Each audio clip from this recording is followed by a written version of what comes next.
Right out of the box, Java comes with a bunch of functions. You see a couple of them here below. They are all included in the functions package. We have the runnable. A runnable takes no arguments and it returns nothing. It just runs the expression you have over here, and that's it.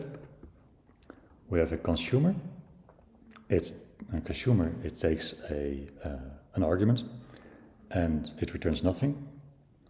We have a supplier, no arguments, but it supplies us with a value. We have the function that we talked in our other videos about. It takes a type.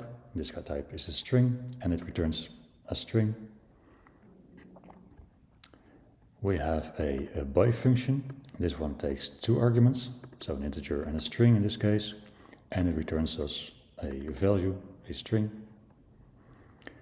Here we have a binary operator.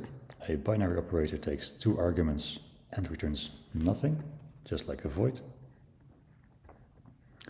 We have the predicate. Our predicates are really awesome. It returns true or false, so it's just like the expression you see inside an if statement. And you can make some really awesome logic with this, so you can change if statements right on the fly. We will have lots of fun with it later on. And we have a unary operator. Unary operator is just like a function that we saw before, but it takes and it returns the same value. So I used it before with a string and returned a string, so we can also use the unary operator and say it takes and returns a string. Makes it a little bit shorter between the angle brackets over here.